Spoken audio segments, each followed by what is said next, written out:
Good to go? Yep. All right. Arndt, Here. Clark, we have not heard from. Easter, Here. White, Here. and John. Here. With the quorum present, we'll go ahead and proceed forward. Number 3, approval of minutes from previous meeting, February 24th. I so 2020. move. There's a motion from Mr. Easker. Is there a second? Second. Second from Mr. Arndt. Any discussion? All those in favor, please signify by saying aye. Those opposed, same sign. The motion carries. We will move on to number 4, public comment. Is there anybody that wishes to speak to the Parks and Recreation Committee, whether you're here in person or on over Zoom?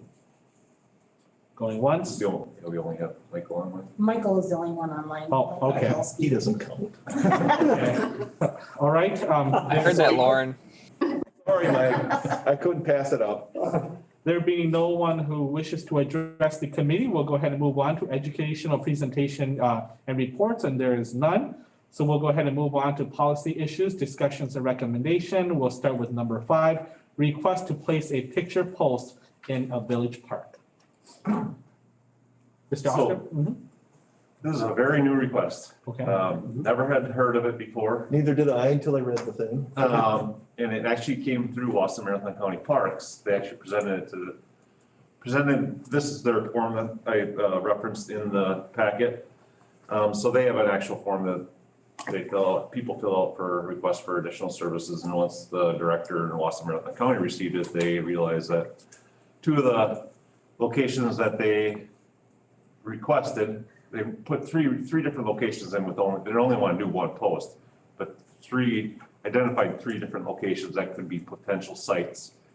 And realized that 2 of the sites they requested were actually Village of Weston locations, not county parks. So the requests included Yellow Banks Park, the Soda Creek Memorial Launch on J, and then the small little park that's unidentified on Ringel Avenue, just past the Village of Weston border. That's right on Schofield Avenue, Ringel Ave. There's a small little park there down along the Eau Claire River. So I did talk to Miss Brown from the Scout Troop last week from the Girl Scout Troop, and just tried to get as much information as I could from her as far as what their request was. They also had shared some information. So some of the information that I thought they had presented for the Marathon County was questions that we would ask, like who's responsible for the cost, who's responsible for the maintenance. That's all laid out in that form that the Girl Scouts are taking on basically everything for it. Once somebody takes pictures or does what the picture post requests, it's basically the same 9 different pictures that each people would use, and then it tracks environmental changes. They load it up on this website, and they basically turn it into a picture show that, it's from like slides. So it shows the progression, and it could be, new pictures just from season to season. You're gonna see environmental changes, but some of the stuff they point out, obviously, erosion. Their choice was they wanted it along the Eau Claire River because I think they thought they'd see more significant environmental changes. So at Yellow Banks by the river, the launch, obviously, and then the other one. So and it basically, track that based on those nine different directions they take pictures. So It almost sounds similar to geocaching, but with a camera. kinda, where geocaching is, they use GPS coordinates. They put a cache somewhere, and you record who goes to it, and you can exchange trinkets in and out of it. It all depends though. Some of them are, this big around in a little tube. It's just got the date that you find it and put it back in place. So it is similar though, as it's going to track obviously when the pictures were taken, so you can see the progression and stuff like that. They did have a link to the website for to register new picture posts. So I went on there and there's not a lot of information. They do have other pages that pertain to them on their website. But it was, like I said, definitely something I hadn't heard of. But it doesn't seem like it's too complicated. So just to correct, to understand this, they will, because I'm reading here, they said that we would be in charge. They're talking about the Girl Scouts, is that correct? Correct. Okay, Correct. So they become the owner by registering it. got it. So it's just a 4x4 post stuck in the ground? Yes, with, if you see the picture, it's actually got it's got the multiple sides on the top, and that shows where the pictures would be taken. So in that, information sheet from the website, it actually shows that, the 9 reference photographs, I believe, are by the 9-sided piece on the top, so you know exactly where to place your camera. Oh, So if you match it, it'll be 9 pictures directly around, and I don't know why 9, I mean, you think like 6 or 8, a hexagon or octagon would make more sense, but it's 9, and there must be some reason behind, 9 specific. And maybe it's how their slides work, Full panoramic. yeah, so. I mean, I don't really think there's any reasoning that the village, wouldn't want it. We'll obviously help identify the exact location where it's placed. We're not gonna let them, dig a hole right in the middle of the parking lot or something like that. Or to interfere with other, activities at parks, but, if they wanted along the river, unless you have another idea. I mean, I also did mention we have the Ross Avenue location on the river, potentially, but they want it where it'll be exposed to people, so it'll be more visible.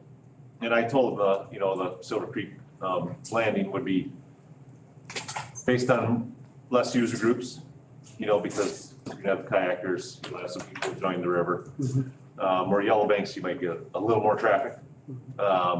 So, they're open really to anything, and even if we have other suggestions of sites. So I did mention the Ross Avenue one, but they like the exposure of it being where people can see it and check it out and learn about it too. So. what is the wishes of the committee? I so move we let them put it up. Okay, there is a motion to approve from Mr. S. Easker. Is there a second? I'll second. There's a second from Mr. Arndt. Any further discussions? Hearing none, all those in favor, please signify by saying aye. Aye. Those opposed, same sign. And the motion carries. We'll go ahead and move on to number 6, discussion and possible action on the Yellow Banks restroom facility. Well, as you see, I had quite a lengthy write-up on the Yellow Banks restroom facility. I had to do some background, check on some background on it. I mean, I wasn't obviously working here in 1977 when it was constructed, and I wasn't here in the 60s when that park was originally acquired by the county.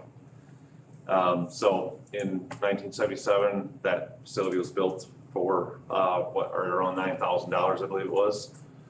$9,100. You're talking about the restroom facility. The restroom facility was constructed, and at that time was actually considered the bathhouse. It hasn't served that purpose since they abandoned the beach in 1994. 1994, right? Yeah, it was 94. 94 based on the research I did. So, I mean, we had removed the exterior walls where the changing areas were a long time ago. Probably around 2005, I believe it was. Because the beach had already been abandoned for over 10 years at that point. And it was more of a hiding spot for people than anything. I've been surprised more than once by somebody that was back in there, and I went to clean the bathrooms and they poked out around me. It was one specific person that did it to us, but somebody that lived out there. So we've been talking about this. It was part of our when we prioritized the capital improvement plan. And there was some discussion at that point just due to obviously it's a pit restroom now, it's 44 years old. Regular maintenance has been completed. I mean, it's been painted. We redid some of those, patient boards were replaced a few years ago. The roof's been replaced. We put new dividers in the bathroom, the women's bathroom several years ago. The floor has really been the real stickler, and we know it's a spancrete floor because it spans the pit. And we're not sure what's causing, obviously, the drain pipes to be rising in the floor. 'Cause we Actually, should just drop. the floor's probably sinking, the pipes are sinking. Yeah. Right. So, I mean, we know that, we also know, and I mentioned it in there, was that we know that the use of the park is lower because, I mean, people like to use running water restrooms, you know, flush toilets. You know, obviously the handicap accessibility is a big issue and It's that, not ADA compliant. no, that was brought up a long time ago. I mean, it was built in 77, which is 1 year before ADA actually started in 78, so. So if you look at the pictures in there, the women's stall is tiny, both of them are really tiny, you'd never be able to get in there. We know a trustee had a party there a couple years ago. And we know there's some issues with ADA compliance, just getting from the parking lot to the shelter, so we actually had removed the rocks and they made a better transition from the parking lots into the park itself to make that a little easier to access. But the restrooms, obviously, without doing a major rehab, wouldn't be compliant. The one other facility that we had up in the village that wasn't ADA compliant was the Kennedy Park restroom, because that one was built in 76. But that one was upgraded and additions were put on both sides to do a handicap accessible stall, and sinks were added to those. So really, I think I laid out the 3 options that we discussed. You know, do we you know, continue on and put a new pit toilet setup out there? Do we put a running water restroom facility where we would need to put in a well and septic system? Or do we, you know, remove the old facility and use portable restrooms at that site? Portable restrooms are around $2,000 a year. It's about $150 per unit per month from May through October. And those would be handicap accessible ones that we place right on the parking lot. So then it would be a lot easier for service purposes, emptying, cleaning. That would all be contracted out. It would be our responsibility. So we would, you know, we would pay them and they would come clean and empty it and stock it on a weekly basis, like the other portable restrooms we have. Because we currently have one at the disc golf course and we have one at the Ross Avenue access site, along with one at the farmer's market, obviously, that will be there if it's not there already. Trustee White? I have a couple questions. In your request for consideration, you talk about that there is $175,000 budgeted for this project. Yeah, I should say, honey, 175,000 was what was in the CIP. Okay, So it's budgeted as in, that's what we were budgeting for a full build with Okay. the, my question is, was that for sewer water and not septic and well? no, it was septic and well, because sewer and water, we know, Across the river? it would be nice to get it across the river. I mean, I think that's a goal for the village to get sewer and water across the river. But right now, it's at the corner of the disc golf course, is where the last, you know, water on Camp Phillips is. We know that, you know, there's an expansion with well site out there. But, you know, getting that sewer and water across the river, obviously, the expense to do it for one facility would not obviously make sense at this point. If a running water facility was put in with a well and septic, it could be adapted to a sewer and water, you know, in the future. Where if we do a pit toilet, it's gonna be a pit toilet. It can't be converted. And I mean, Jess herself has had some experience. She's checked out the units that Marathon County's been doing. They've done a lot of them in the last few years. So they're on a replacement project for all their pit restrooms. They've done Eau Claire Dells, they've done that Big Oak Plain. I mean, anything obviously that's newer than 44 years old is a huge upgrade. We do also have, and those were coming out west, they're coming from CXT. There is a manufacturer that we've used in Chippewa Falls, Huff Cut Concrete, that do both also. That's where all our restroom facilities, with the exception of Kennedy, has come from. This is from Huff Cut in Chippewa Falls. And they have a bunch of different designs for both flush and pit setups. So just a quick question here. If we did end up proceeding forward with either running water or a pit restroom, we would be responsible for cleaning that as well too. Is that correct? Correct. So on top of that, on top of the cost, it would be a service, in a sense here, we would have to, foot the bill for having, staff going there and cleaning it. Right, and we would have the maintenance for the facility. Yes, trustee White. Sean, do you have any data on usage of this park? Is it used heavily? I know, it used to be in the past, I understand. Yeah, I mean, I don't have numbers besides like park rental information.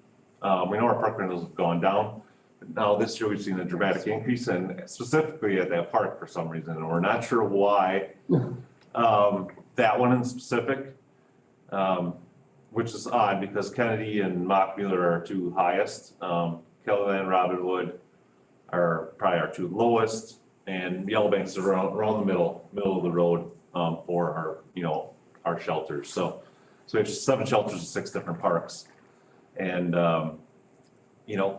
like I said, there's no explanation for it, but we know that outdoor activities are increasing this year specifically. I mean, we've seen the numbers at what's going on with the pool and swim lesson registration and season passes, that people are excited to do something, and lucky for us, they're choosing outdoor recreation because that's what we're providing. So really the discussion is everything will be brought back. It's really what direction the committee feels like we should be looking at moving forward with that facility. Trustee White? I have a question about, we spend quite a bit of money doing in a pit toilet, or we put in septic and water. And 5 or 10 years from now, we're gonna run water past there. Granted, it's my understanding that it can be modified to hook up to municipal water and sewer if it's constructed the correct way. To me, a pit system is more or less a glorified outhouse. That's true. I'm concerned about, if it is gonna be used, I think we need to provide some sort of amenities. And if we just do the porta potties in the parking lot, is that gonna be a complaint point for people that are there? I would say they'd actually prefer using those at this point compared to the facility. As she laughs, because You're saying the current facility, right? the current versus the current facility. Right, okay. Like I said, the fixtures, everything's 40+ years old. So, I mean, it's not stuff that obviously, there's certain things that we can take the age out of, but there's certain things that we can't, Because, I mean, we could repair what's there too. I mean, we could have somebody come in and cut the floor out and make repairs to it. And is that a viable solution though? It's a Band-Aid. I think it's a Band-Aid It's just a approach. bad. Yeah, is it a viable solution for long term? And the other part that I was gonna say is, even with a running water or flush restroom, we don't know what the site will accommodate. Still has to perk. Right, so we couldn't end up doing a running water restroom with holding tanks if it wouldn't be a conventional or a mound system. And the other problem is you're sizing it for a turnover, depending on the size of the restroom. You're, most of the time with park restrooms, you're setting it up for either a 200 per hour turnover, which is a smaller unit. That would be a separate men's and women's. You can go smaller, just a single one on each side, or a 400 per hour. The septic system's gonna have to be monstrous to do that. I mean, we understand there's no showers, but still running water, toilets, it's gonna have to be huge to accommodate. It's not gonna be your traditional residential home with 4 people in it, because they're not gonna see 200 people per hour. So they have to size it based on the size of the facility. So, that's why, I mean, if we were to do something, we would recommend probably a small, single one for each side, or a dual unit but they're both just unisex, separate locking doors, so you could use either side. Because that's kind of the route that the county's gone on theirs too, just because of the size of the septic system that you have to provide. We know there is a well out there. The current well is only 33 feet deep though. And it'll provide enough for a drinking fountain and some running water, but it will not, provide the water or the water quality would want in the restroom There's facility. a lot of with iron in it and everything's. At 33 feet, I'm surprised that it passes Passes. muster. I think you'd have to talk about drilling a new well. Yeah, we would have to drill a new well, because obviously, we don't feel the capacity would be enough. We do have to chlorinate the well each year for it to pass. I would imagine at 33 feet. Pass the coliform bacteria test. But it comes back safe usually at one chlorination, and it's good to go for the entire season. Usually they pull their samples and it's safe, but it's red and it's got that iron smell to it, you know? That's from bacteria. It smells like iron, but it's actually bacteria that are feasting on the minerals that's in the water. So that was a converted hand pump that we converted over to an electric well pump. For me personally, I guess I'm just thinking kind of long-term money saving as well too. I don't know why I'm leaning towards of the portable potty, just because it's $2,000 a year. We don't have to service it either, from my understanding here, is that correct? So it would all be part of the contract here. That's just what my preference would be specifically. Well, plus it gives us an opportunity to plan and perhaps somewhere I probably won't be around, the village may decide to put sewer and water underneath the river and catch that area, and then that changes the whole picture. It would, Right. It cuts the cost down for obviously, yes, more reliable, less maintenance, and once you flush it, it's gone. It's not in some big pit on the same property. It's in a bigger pit somewhere. So what is the, any other discussions before, I guess, before we take a motion, or any other discussions, thoughts? yeah, I mean, you know, if we go that direction, obviously, we still would wanna remove the current facility. Right. And I mean, we don't know what we're gonna encounter once that's dug up, because, you know, the holding tanks aren't built the way they are now. Now, the only other question I have is if we move towards the portable potty, or portable restrooms route, we are still gonna go for bids as well too, is that correct? To see who would, which company. Yeah, I mean, we're limited on providers in the area here. And we've been working exclusively with Green Valley just due to the problems we had with the previous provider, which they're no longer in business anyways, which is Burgoyne's. And so most of the companies that we would be looking at are actually not in the area anymore, but there are ones in surrounding towns. I know about that as well from my events, so I completely understand it. I'm just glad that we're still taking it up for bid, even though with the lack of providers in the area here. Yeah. So I do appreciate that. We're pretty limited unfortunately at this point, where and you're paying extra if you're having somebody come up from Stevens Point, you know. But So what is the pleasure of the committee? I'll move to approve the demolition of the current facility and providing porta potties in the parking lot in the interim till the village decides to do something more permanent. Okay, there is a motion from trustee White. Is there a second? I'll second it. There's a second from Mr. Easker. Is there any discussions? Hearing none. All those in favor, please signify by saying aye. Aye. The motion carries. Oh, for those opposed, same sign. Hearing none, the motion carries. Almost forgot about that. A minor issue, but it's important. Yes. We'll go on and move on to number 7, the village memorial policy here. so I know that this has been hanging out there for a while. We started it once a few years ago, and it was really a broad one at that point, and administration changed, so the current board at that time had said they just want to review them individually as far as memorial requests, and then to not proceed drafting a policy. Some of the most recent requests for memorials and stuff spurred discussion on getting something in place. Because we know there's changeover on committees, boards, and, to keep obviously it helps with staff, if they know there's policy in place and helps us proceed through those steps. Where otherwise we're waiting or we're taking them to board, committee and board and, one board could make this decision and the next board would make a different decision on the same type of thing. And we wanted some consistency in it. So this policy was drafted. It was presented to the Public Works Committee back in March.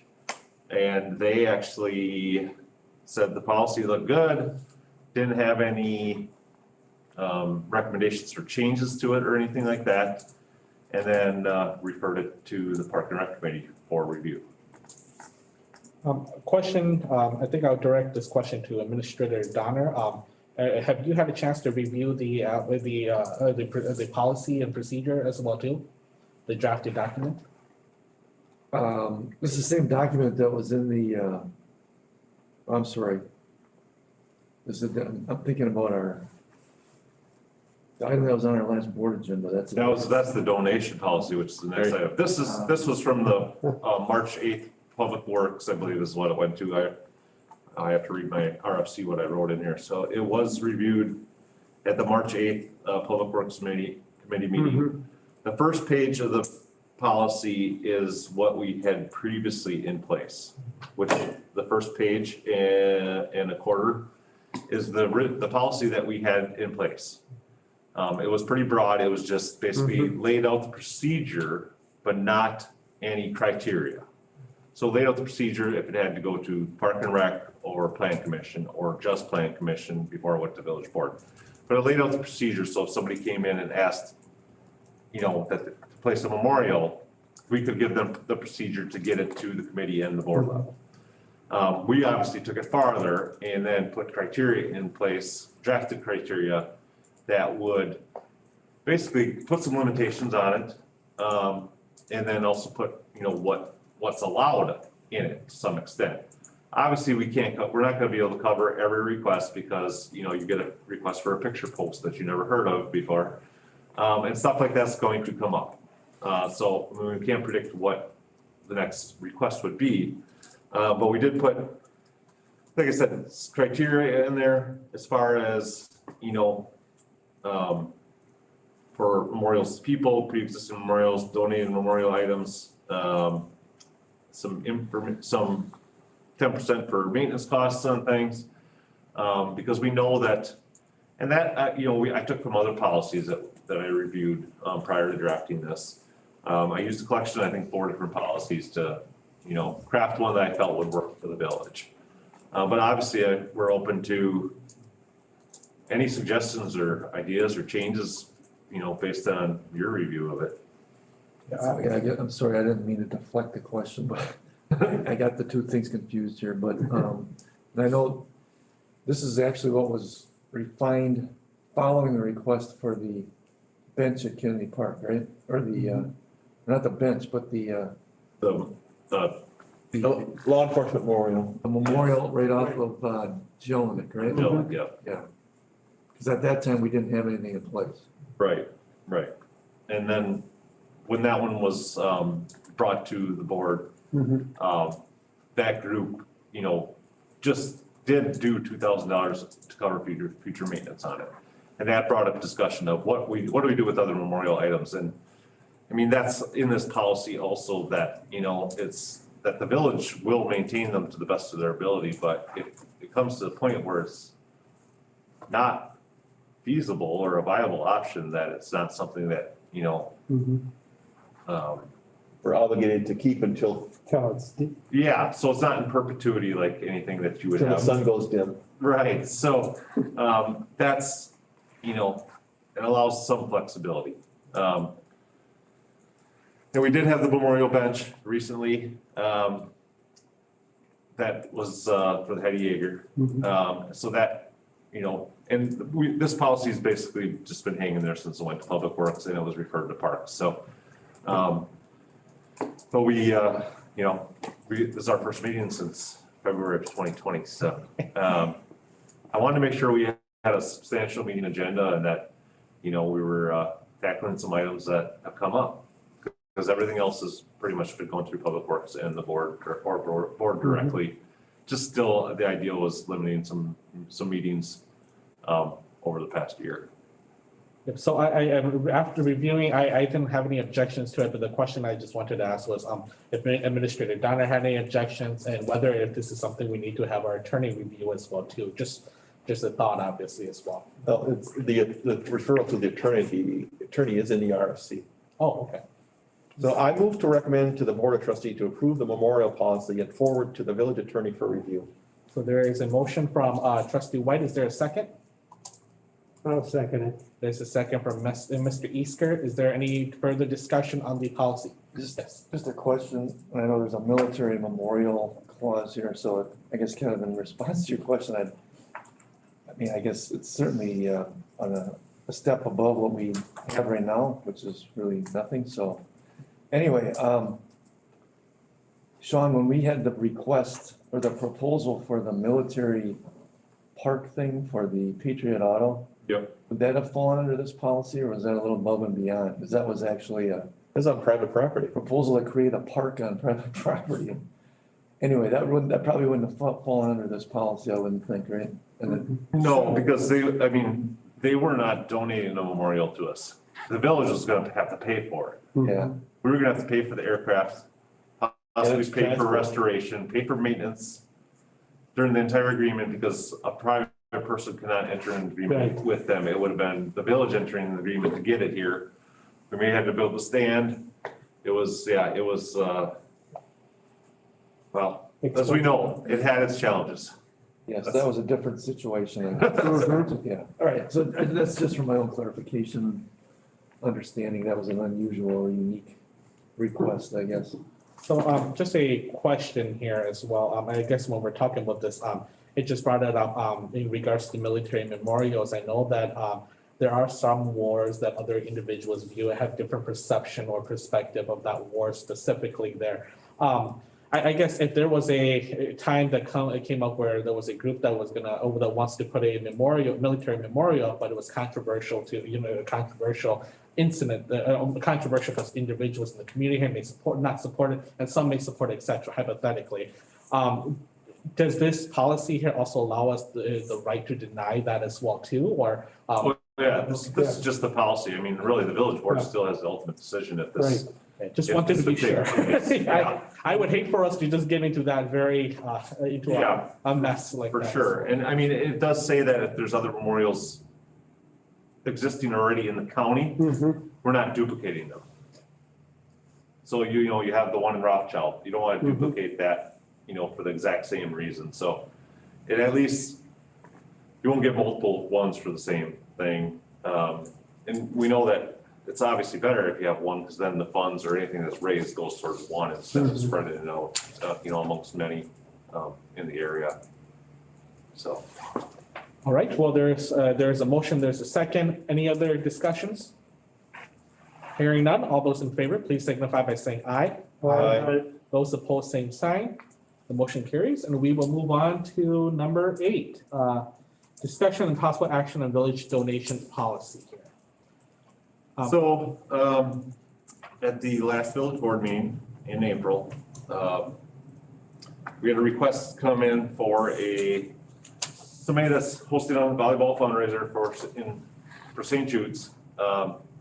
And based on our current policy that's in place, which is included in the packet, it's the second one, the one that's, Village of Weston Resolution VW 1210. Was adopted back in 2012, which I've struggled with that policy just in general, just because of the way it was written and having to receive recreation partnership with the village, even though nobody ever told us how somebody actually does that. Or having some sort of application, it was supposed to be sent to the administrator and then go to the committee to receive that. So I knew the policy was difficult a little bit. You had to interpret some things, and that's unfortunately, not everybody interprets things the same way. So when I spoke with that individual, I said, based on my interpretation of it, the event has to either benefit the village in general or has to be held in the village.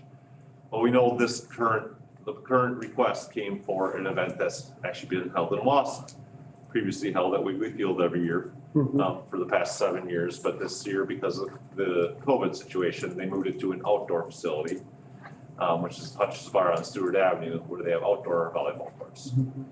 And he will be moving it back to Wiggly Field next year, hopefully. So based on those discussions from the last village board meeting, I went back and basically dissected the current policy a little bit.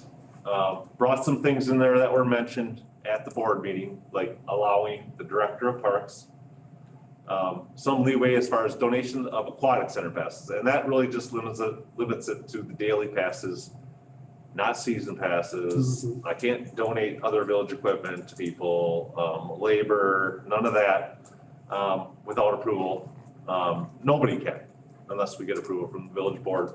That's how I drafted it in the policy. So I did look at other policies, obviously, when drafting this, and I mean, it happened at last Monday's board meeting, so I turned it around pretty quick and dissected the old one and wrote this one to hopefully supersede the previous one that was adopted back in 2012. And it is just a draft. It's my first attempt at kind of modifying the existing one, but taking some of the guesswork out of it and you know, making it easier for the village and for people to see what's allowable when they request a donation from the village. Prior to 2012, we did have some leeway. We did donate quite a few daily passes because we always know that it's a form of advertisement for the village. You know, we have daily passes printed up every year, and you know, when we donate to events, you know that by donating 10 passes, you're probably gonna get 20 people to show up. So you have 10 paying and 10 on passes.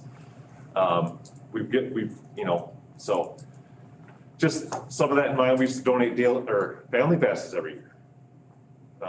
Sometimes for fundraisers, stuff like that. But I steered away from that and just daily passes. Obviously, you keep it to organizations within the Everett School District, Village of Weston area nonprofits. It can't be just you coming up and asking if you can have 10 passes. That's not acceptable. And that's the way it's drafted. So anything you have on what was currently put together on it? So the second whereas I'm reading here, where it says the appropriation must also pertain to a public purpose that takes place within the village and be from an organization based in the East Area School District here. So from my interpretation of that, saying that in order for you to get those passes, you have to meet those two criteria. Am I reading that correctly? So that, for example, I think I originally drafted and put and or okay. instead of that both of them must take place. So Yes, that would be better language, and or. I think that's what I originally had in there, and it was probably Or you can just take the and out, or replace the and with a or. yeah. Or be, yep, Just wanted that clarified. no problem there. We probably would need, do we need an amendment to that if we're gonna pass that? Well, you can make the motion as amended or With that. as edited or whatever terminology you want to use. Any other thoughts from committee members? So, and if you did have a question in that same paragraph where it says the request must be consistent with the public purpose doctrine, I didn't know what that was, so I actually did look it up, and there is a public purpose doctrine in the state of Wisconsin, and it reads exactly how it's in there. So that it has to be, the expenditure of the public funds to be for a public purpose. That's the way it reads it. And I wasn't really sure what that was when I read it, because And you did put it in here, so I see it's in there. yeah, and this all this, pretty much what I researched was other states have their own too, drafted a little bit differently. It was actually added to the Wisconsin's constitution, and it was actually more recent than you would think. I think it was put in the 90s, if I remember right. And I appreciate you putting the clause where it says that currently the opinion of the Board of Trustees that in general monetary donations and in-kind donations of equipment, you know, the third whereas, yeah, I appreciate you putting that in there as well too. I struggle with deciding whether a government should be donating money or sponsoring events. That's just my personal opinion here, obviously, but I do appreciate you putting that in there. Yeah, and I mean, we get requests and we've had requests in the past where people want to use village or veteran services, like Forest Run. And they would get the cost for 2 officers for that span of time, but then they would come and make a request if the fee would be waived as part of the village's, helping out the event. We've had it for Irish Fest. I mean, you just never know what it might be. I mean, we put together costs for Irish Fest and, if they want to make a request to have some of those costs waived, that would, I mean, I guess it leaves it open for it to some extent, but it would be only authorized by the village to allow us to do that in the first place, so. Now here's a question though, in regards to that specific case, example, if, someone did come in and request for a tool, obviously having some police officers being there and then asking for that to be waived, would they, this committee doesn't have the jurisdiction over Everest Metro though, right? So then how would that work? No, that's a cost thing, so literally we would have to pay Everest Metro if we decide to waive it. Got it. Okay, just wanted to be clear. Somebody's gonna get. Right. Somebody's gonna. Right. Okay. And we also do have a special event permit that maps out what people, if they request anything above and beyond what village's normal services are. Traffic And that's- control, Traffic control, barricades. whatever it is. I mean, if somebody wants to hold an event, like, we're supposed to have, this summer, we're supposed to have the Badger State Games rugby tournament Okay, at Kennedy. Grass will be mowed and garbage cans will be emptied. That's about it. If they need anything specifically special, they will be charged based on the special event permit. So if they want bleachers hauled over there or anything that we have, or the lions painted on the field, no different than what we did with other groups, we would bill them for that time. This is all a generational thing from, we used to have Weston Fest. Those of you who've been here long enough remember Weston Fest. And that was specifically paid for by the village to promote the village. And it all kind of filtered down and got diluted into other activities. So that's how we got into that process without really wanting to get into it. Yeah, and that's kind of, Little history. yeah, that's kind of how we started getting more involved in the special event permit, really, and all that, because of things taking place in public right of way or on village property, so. Administrator Donna, do you have any suggestion or feedback or anything in regards to, or any concerns with the proposed policy? I think your comment about, the or, I guess to become a recreation partnership or partner with the village would be, that's a little bit, that probably leaves it open to a few more organizations to become that. They can apply to be deemed as such. There seemed to be a lot of confusion about this when it was discussed at the board the other night, but I guess, to me, it seems pretty, it seems like a pretty well-written policy. And then, with respect to requesting something of monetary, more monetary value to come to the board, that's, I think, the appropriate place to take it. So.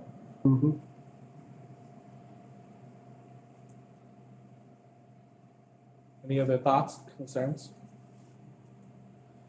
So what is the pleasure of the committee?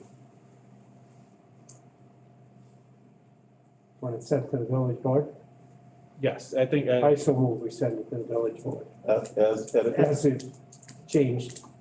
as amended, okay, there's a motion for Mr. Easker, is there a second? I'll second. There's a second for Mr. Arndt. Any further discussions?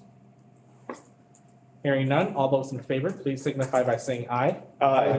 Those opposed, same sign. The motion carries, and we'll move on to number 9. Discussion and possible action of proposed preliminary plat for the Inner Springs subdivision. So in the packet, and also Emily's here, obviously, to answer any questions, but in the packet is the preliminary plat for Inner Springs, along with RFC prepared by Emily and the Planning Development Department. She did make some notes on there, and then also the narrative from MTS And then also just for your reference, I did include section 74 and I highlighted what the Park and Recreation Committee recommendation will be and why you're reviewing the preliminary plat and what I guess what you're looking at in the plat specifically.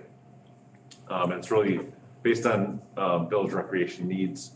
I could have included the entire court plan for you if you want to see what the village recreation needs were, but I don't think Lauren wants to see that. It's available on our I've seen it a website. few times. Yeah, it's available on our website if you want to review that. And this is basically mostly, obviously, foot traffic related, so walking, pedestrian access and stuff like that. So I guess I'll can leave it up to Emily if she wants to throw anything else in there. Yeah, really, Parks and Rec is just, it's a requirement of the code to review in terms of how it affects other park and recreational facilities. Plan Commission is requiring sidewalks on both sides of the road to help with movement through the neighborhood. There is also 2 pedestrian paths easements. One that will connect out to Birch Street and then one that goes right along with the A&R gas line there between Hinter Springs Drive. Well, it curves, but kind of to help. Yeah. It's a shortcut across the loop. That's right. Yeah, so not that those are necessarily parkland pieces, but they do help with traffic, walkability of the neighborhood. So there'd be a sidewalk down through both of them. When do Like a they, paved asphalt, concrete. if all their paperwork goes through, when do they figure to start? They're hoping to break ground this fall. So preliminary plat will go to Plan Commission, May 8th. And then hopefully final potentially June, July, depending on how that timeline works. Okay. So then pulling building permits after they do grading this fall. Trustee White? So, I don't see any parklands lots set aside for parkland like we did in the Sand Hill Right. subdivisions. So I'm guessing that they're gonna pay parkland dedication fees. Correct, that's the main direction of this subdivision right now, is that it would just, in lieu of a park to go in, would be parkland dedication fees to be paid. And as a note, parkland dedication fees are kind of in the works. I know Right. Sean's been working on kind of tweaking them ever so slightly, so those are a little up in the air. Trying to get them on a 50-50 split between development of new parks and maintenance of the ones that we already have. At least that's my understanding of it. Well, the park impact fee, I think it's 80% development, 20% maintenance, Mhm. based on the spread of the funds that are brought in. Just due to obviously the new construction is what's paying the impact fee.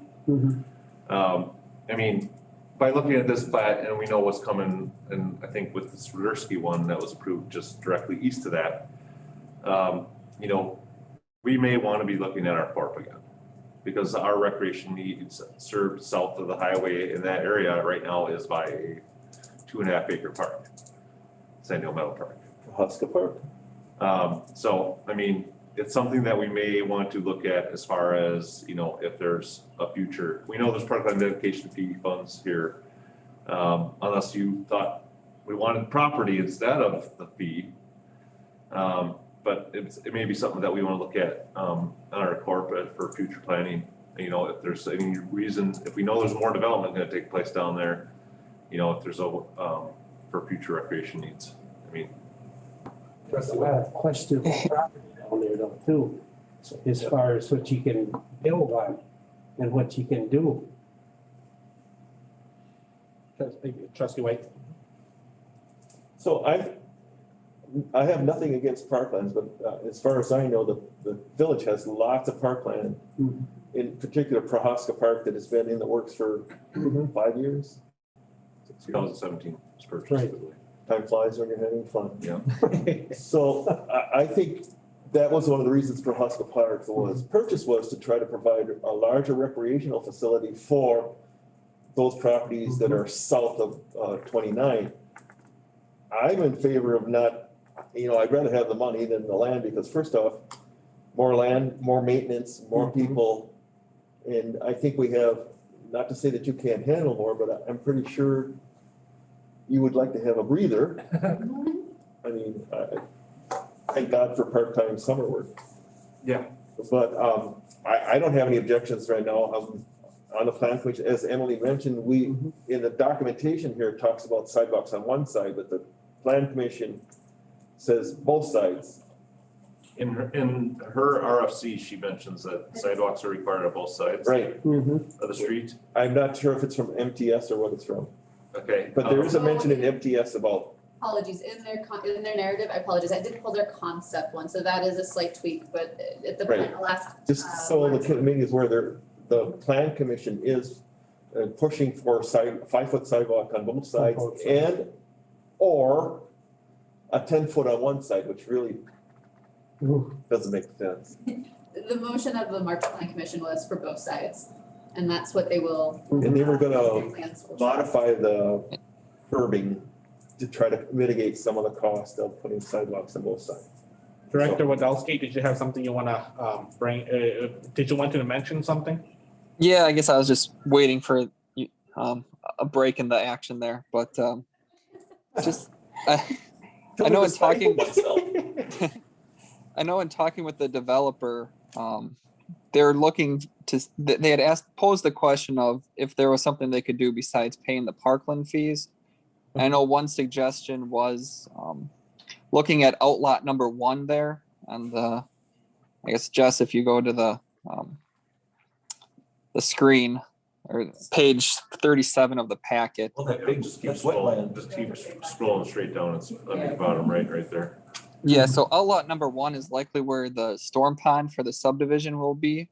But I guess, yeah, but then looking at the rest of the lot, there's probably, somewhere around 2 acres left of that 5.4 acre lot that would be available for other use. So I know that was a suggestion too, as far as like a neighborhood, kind of, another smaller park. And then on that proposed utility easement, they would look at putting a boardwalk in to connect the sidewalk from the subdivision over to the park. And then as part of the requirements for the sanitary sewer, there'd be an access drive out to Camp Phillips Road. So I guess just so you know, they have asked or approached that subject too of possibly donating that parcel for another park. So just wanted to make the committee aware of that. So just a question, Michael, this is Keith. Yep. I know that question was raised at the pre-plat discussion, pre-plat meeting. Yep. And they didn't raise it in their letter here, I see. Did they pull that off the table or what's, they still have that on the table? Yeah, I think that letter is a little old. That letter's from March 3rd. Okay, So I can't I think remember where we had the meeting, so. It's just like. Yeah. Mike, Okay. have you had a chance to look at the engineering plans by chance? Yeah, took a brief look. I talked to Nick Friday and today about those. Okay. Okay, so if I can, I guess, get on to another question. So you brought up the topic of our impact fee, which is proposed to be split between our land, our capital needs, and park maintenance. So I know that Mark Roppers had done a kind of a review of what the needs were in terms of smaller and larger park facilities or park areas. And I guess I remember the discussion in the pre-plan meeting was that this easement could potentially be a walking path connection also out to the multi-use path on Camp Phillips Road too. So I don't know, Sean, if you were thinking that this lot here, and I don't know how much of it's taken up by the pond, its use is probably mainly gonna be as a route to connect to the walking path on Camp Phillips, if that's what we would be agreeable to, is that correct? Or don't we know enough about how that? Well, yeah, I mean, when I looked at it, I questioned why the boardwalk between 40 and 41, because there's nothing else in the plan. So I was like, why would they put a boardwalk between 40 and 41? And then I thought, well, maybe they planned on doing something on the outlot, but I mean, in typical, would this outlot become village property regardless, eventually? As a detention pond? No, because it's specific just to that development? It's probably the best arrangement in the end because we end up having these questions come up all the time. To make sure it gets maintained. I mean, who's gonna take care of it, a homeowners association or the village? And we end up having, we've been trying to answer this question about a dedication of land in the Wandering Springs West plat. So we gotta make sure that lands that are intended for future roads and all that are dedicated once this is done, so. I don't know, I would think there'd be some extra property around there, maybe they have like a picnic table or something, I don't know about any playground equipment though. So again, I don't know how big the detention pond is, I guess that was your question, Emily, From the perhaps? engineering. Yeah, Nick hasn't sized the pond yet. So there's not a final size on that, but I think if we gave them direction a little bit too, they could change the shape as far as whether it's a longer rectangle or you make it more of a square or kind of, shape and location, so. Because regardless, I mean, whatever they put in, walkie path, sidewalk, boardwalk, the village is gonna be responsible for all that. At the end of the day, yes. So even, like you said, putting in an access path from where the boardwalk would be between 40 and 41 down, and then having a path go around to Camp Phillips, that will ultimately be village. So we're talking that little slice of Mm-hmm. is Camp Phillips. That's the To the closest bottom. spot you can get to it, yeah. Yeah, So we'd have to still go across, well, Oh, Marathon County owns a piece of that land. Yeah, so one of the requirements for the sanitary sewer is making sure that we can get our vac truck access to all the manhole locations. So they'll have to put in at least some sort of gravel drive. I think they're proposing a gravel driveway right now, at least from Camp Phillips through this outlot for access to the manholes.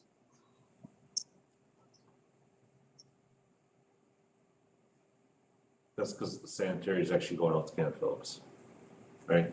That's Correct, yep. Yeah, the sanitary sewer has to connect to Camp Phillips, so. okay, Gravity feed downhill, Sean, Yeah, Yep. unless you wanna pump it. well, I mean, I didn't know if there was anything in Birch, so. Any other discussions, concerns?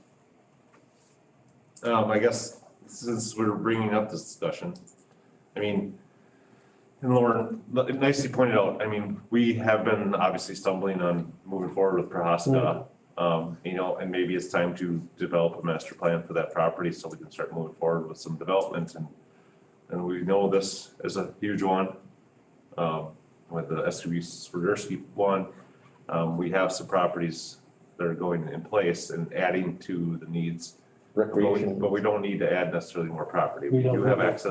excess property as far as, the acreage per thousand, based in our corp, so. And then, since we are reviewing this, even though we're not at the parkland dedication portion of it, I mean, determining how big, obviously, their pond is, I mean, we've looked in the past at like tot lots, mini lots, for parks, and they don't take up much room, and you don't have much on them, but, would it serve the need? What's the focus of the people that will be living in this area? It'd be like the one that's in, Sandy's Crane, mm-hmm, Until that's small, that's kind of considered like a neighborhood Right, lot. right. Administrator Donner, I you was gonna ask, based on the size of this, what the estimated fee in lieu of land is? give me 1 second, we had it written down somewhere. It's a lot of money. At least 5,000, I believe. So is it 144 per lot or 244 per lot? 244, I believe, for But single family. also based upon whether it's a Well, the multifamily and the apartments. right, are different as far as I understand it. Right, they are. yeah. And it's There's based- no proposal for the multifamily yet, so that would Right. come whenever that comes through. So it'd be just the duplexes and the single family? So what was the estimated land, per acre, in the new In the new formula, the proposed formula, I'm do you know? not sure, I'd have to look that up too. I don't even remember what the one is on our current one, because we do have the land dedication, it's like 0.77. I think it was 0.77 per, I'd have to look those up. Because we haven't done one since, A long time. well, Misty Long Pines time. was the last one, I believe, and Ridgeview, Yes. and those are probably pre-Emily, so. And there was no, they were okay with just paying the fee, so we never even did any land, figures on them because they, you know, we didn't feel there was a need for them in those areas at this point, so. Well, they were close to other parks to begin with. Right. Right. Sometimes it doesn't make sense to take the land when there's, you know, within a hop, skip and a jump, you're. Right, and that's the way the fee is written too, is where that the village doesn't have to accept it just because the developer wants to do land versus the fee, because if there's no practical use for it, there's no reason to Take it. accept it, you know, As park. as parkland, yeah. So I suppose we should know the details of what the pond looks like, if there's any thought that we'd wanna accept part of it as, you know, land and do a fee. I don't know, I guess it could be a topic of the development agreement too, and that's a complicated discussion. So parkland dedication fee in lieu of land would be just under $21,000, 21,000. based just on the single family, that's not even including the duplexes. Not too bad. That's on the current, 21. are you talking about the new one? That's on the current. That's what's in current. Yeah, If it was under the new park impact fee, we have a proposed fees that we've looked at, but nothing's been approved at this point. You're looking at 26,000 with the duplexes. For Mr. White, you had a remark? Well, that information, I know, I'm not a developer and I know they're trying to do things as inexpensively as possible and they, $26,000, if we took ownership of that land, I can guarantee you would cost us a lot of money to maintain that. It'd be like the Smith Water Reserve, or we've had pieces of land in other parts of the village where it's been used as a retention and detention area. And we've had neighboring property owners want to buy it, and all of a sudden our purpose that was established for retention and detention is, if we're not thinking about what this land was originally intended for, we could wind up selling something that we desperately need. So I'm a little, how should you say, both sides of the coin on this particular issue. So I don't know. And I'll just throw out, rereading my motion, it's, if, whatever you guys decide, just be, if we could be a little more descriptive as to, you know, fee in lieu of land or land and however, just for clarity's sake. I think based on the unknowns of that lot at this point, and if they're planning on putting in a gravel path from their proposed boardwalk, which is not necessarily, it's still just proposed, to Camp Phillips, but they also, like Michael said, they need to be able to access the manholes, which, based on the distance there's gonna be quite a few from Camp Phillips, depending on where their main ties in. You know, that, like I said, that will fall on us to maintain it regardless, regardless of who it is. And then, like Keith said, the pond is fair game, usually for the village to take over, just so the maintenance actually gets done to it, and is maintained properly, because we know that, like you said, homeowners association, we have lots of ponds throughout the village that we maintain already. But limited use, limited access, the only access for people outside of that subdivision would be coming off of Camp Phillips, you know?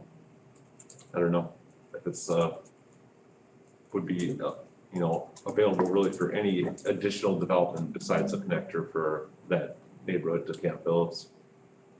So this kind of reminds me of the situation we had down by the former landfill where we had those ponds on the end. Was it Tricia? Tanya and Tricia? Where it was a very attractive thing for the neighborhood kids to get involved in, and there was always a concern about safety issues, is someone falling in and drowning, and I'm just a little concerned about, if we accept that, are we gonna be able to protect it and keep people from getting hurt? If that's what they wanna do. Of course, we're not allowed to fill it in either. No, and I mean, like you said, based through all the trials and tribulations that really started probably with Tricia Pond. Initially it went from having nothing around it, to having signage around it. It was fenced completely at one point. And then now you were identifying it as a hazard by fencing it. So then fencing was removed and now there's literally nothing there. Like it is by all of our other ponds and detention ponds that we literally, with recreational immunity, it's, if you know of a hazard and you don't do anything to fix that hazard is really where it opens us up for immunity.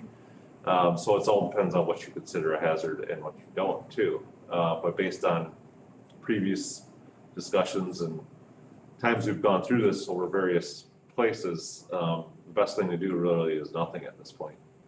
Because obviously we have parks that are located along the rivers now, and we don't warn people not to go in them or use them, except for when the water's too high and public safety shuts it down. That usually doesn't stop people either, but. No, but I mean, they got that flexibility after what happened, in July of 2019 when there was, right, 2019? They had 3 rescues on the Eau Claire in one day. That's not the first one, by the way. No, but 3 in one day. So it was, it opened up even more discussions. So what is the pleasure of the committee?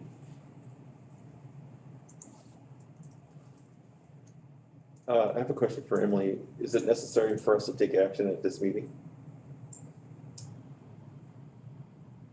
Not necessarily. We don't have. When does this committee meet?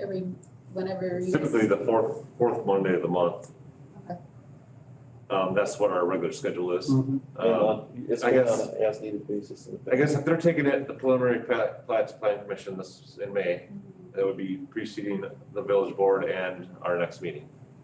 You could make a recommendation, based on the information we have, which direction you feel you would be leaning towards for parkland dedication, fee versus land.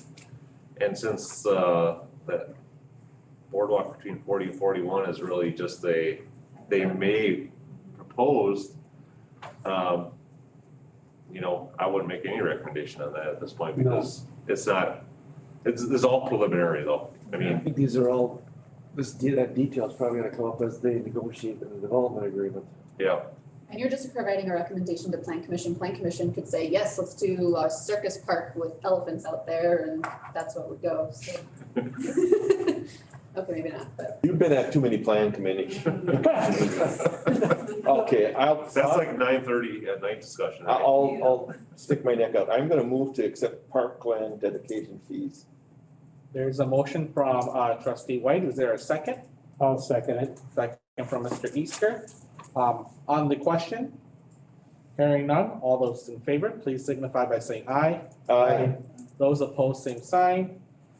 The motion carries, and we are now moving on to future items. Number 10, next meeting date. So are we gonna meet next the fourth Monday in May? Right now, I would say it's based on the need, and I'll try to keep you ahead of it. And that's I know the idea was to steer us away from like a regular scheduled meeting, and meet, as we have the items to make up meeting useful. We would be looking good probably to have a meeting in May yet, before things really get full bore in June. As far as the pool opening and all that, and we could probably give you a little update on what's going on up there, because it's a lot of questions right now. So with that said, we'll move on to 11 topics for future meeting, and I'm assuming Sean did touch a little bit on that already. Is there anything else that you're planning to bring for future meetings? Well, we still have, Jeff's been working on a plan for minimizing some of our landscaping issues, which the village has talked about before. We have too many bollards, we have too many planters, and putting forth a plan to convert some of our medians from mulch to grass because we don't even have any plants in them anymore, or proposing putting plants back in them, kind of like what happened with Schofield Avenue 2 years ago, where we converted some to grass put minimal plants in versus maximum amount of plants in. Replace the dead trees, you know, what we should do with all the irrigation systems, because we have 12 of them out there. We know we have some extremely bad ones right now that are beyond reasonable repair, because the cost is probably beyond almost what it costs to put it in initially. Because it was all put in prior to development, so now it's being exposed to all the development, so. We have a leaky main in on both before the meter and after the meter on one system. And then we have entire system that's got 77 zones and half of it doesn't work on the controller, so the wire got cut. It's not the first time, the wire was cut previously and we didn't have control of it, so.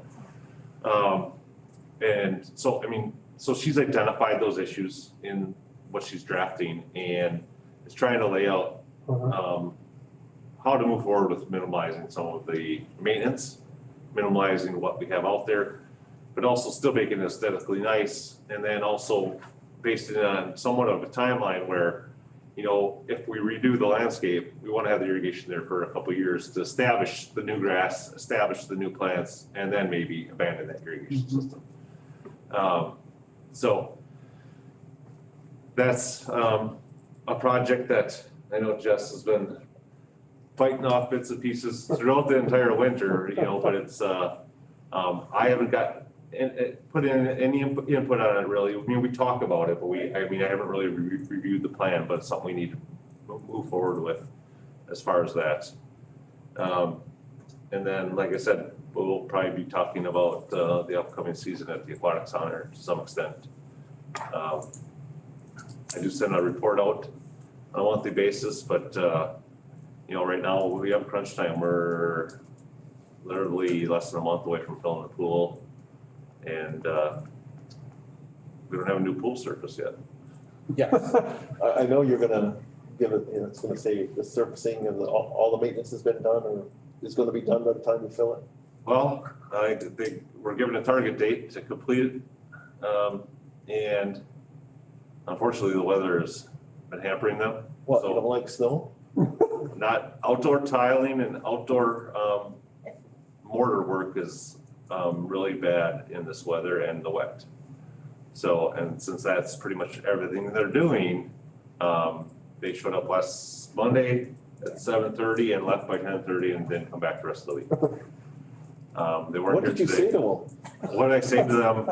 So hopefully the next time they come up here, I mean, they had a great start. They returned on April 5th and they literally had that great first week of April. And then it went downhill from there. So that was a 4.5 work.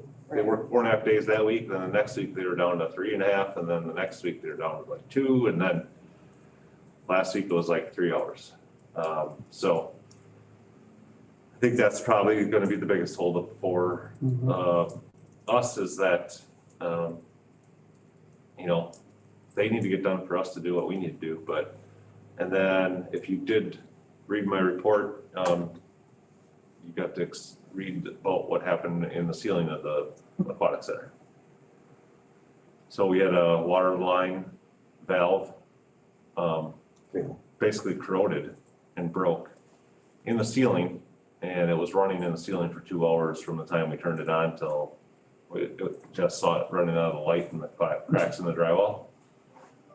So we had K-Tech come in and do water mitigation, find the leak, had a plumber come in, repair the leak. Right now, we're week 2, week 3, and waiting for K-Tech to hopefully try to get somebody scheduled to do the drywall repair. Because they are a restoration company too. Instead of us trying to find a builder right now, because we know they're all busy as can be, we figured they'd have a better line on multiple companies they work with, but we have nothing for drywall repair yet. And the insulation's still mostly pulled out in the ceiling of the building, so. Which that's something we could reinstall, it's just bad installation, you know, we could buy some rolls and reinstall it, but we'll see, that's where that stands right now. All right, any other remarks from staff? Jess, Keith? None? All right. Hey, Sean, do you want to mention the hiring? Okay, yeah, so, we did have the available public works maintainer position. That we had two of them that we were recruiting for last fall. We decided to defer one till the spring, just, due to, not having to bring two people on board and at the same time, so, we do have a candidate that we interviewed twice, and would like to offer him a position with the village. So we've drafted offer of employment document and it's with the administrator for his review right now, and we plan on, we'd like to send it out to him and get him on board. He's basically said he would be ready to start within 2 weeks of, obviously accepting an offer. And then we would be back to the levels we were prior to Brad's leaving. That would bring us basically back to status quo as far as where we were at that point, so. Anything else from any other staff? Michael? Nope, I'm good. Thank you. All right. We'll move on to 13, remarks from committee members. Mr. Easter, No, trustee White, Nothing for me, thank you. okay, Mr. Arndt? No, All right, and none from me. 14 announcements. Is there any announcements from anyone? Hearing none, we'll go ahead and move on to 15. I will now entertain a motion to adjourn. I so moved. Motion from Mr. Easter. Is there a second?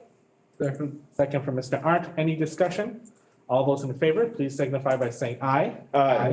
Those opposed, same sign, and we are adjourned at 5:46. Thank you, everyone. Thank you.